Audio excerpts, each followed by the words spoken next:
How to use moving averages. This is going to be good for you if you're wanting to learn a little bit more about technical analysis and how to read charts. So the first thing that I did was go to Yahoo Finance. This is one of the websites that I use for a lot of my research. I also did a video on how to navigate Yahoo Finance, so you might want to check that out first if you're not familiar with it. Today I'm researching the NASDAQ Composite.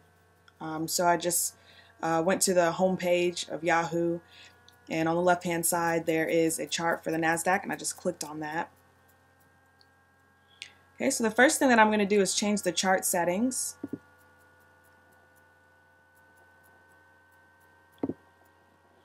I want a candlestick chart because that's most beneficial to me when I do technical analysis. Then I'm going to add my exponential moving average. And personally, I use a 20 and a 200 moving average. You can use play around with the numbers to see which moving averages work for you for your purposes. Okay, so the first thing that you want to look at, make sure you know which moving average corresponds to each color. So the 20 moving average is corresponding to the red color, and the 200 exponential moving average is corresponding to the green color. You'll notice that the 200 exponential moving average loosely follows the price, whereas the 20 is almost right on top of the price and following the price as it goes up and goes down. Okay, so basically when you use a moving average, you're going to want to be long when the price crosses above the moving average and short when the price crosses below the moving average. So the quickest and easiest look at this would be probably right here. Okay, if you'll notice that as the price right around here between 10 and 11, so let's say about 10:30, the price crosses above the 200 moving average. And when it crosses above the 200 moving average, if you were long or if you were on the buying side, you would benefit from this price appreciation here. Now, the reason that I use two moving averages together instead of just one is because of areas just like this. For example, the price is just kind of bouncing back and forth over the moving averages, and you probably would get killed with the commissions for getting in and out of those trades. So what I like to see is I like to see a nice clean cross of the price above the moving average to go long. And I want it to cross both of them, and I want it to be right around here where the moving averages cross each other.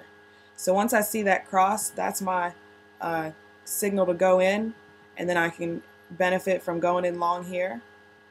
And I don't have to worry about getting faked out with the moving averages here because it's not crossing back below the 200.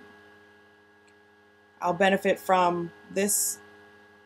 This is a little bit of a drop, so I'll benefit from that dropping down there, and when it crosses again here, I can benefit from the price dropping there all the way down as far as it decides to go.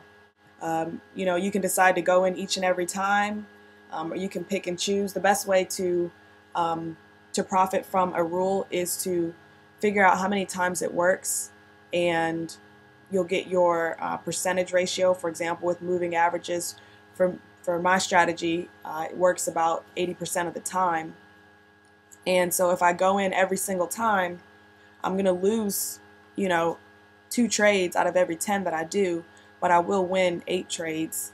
And as long as I'm making more when I'm winning and I'm not losing so much when I do lose, then I will continue to stay profitable.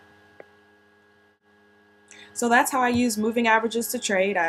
I place 2 moving averages, a 200 and a 20 exponential moving average on my chart. I use candlesticks in order to see the positive price appreciation and also to see when the price drops.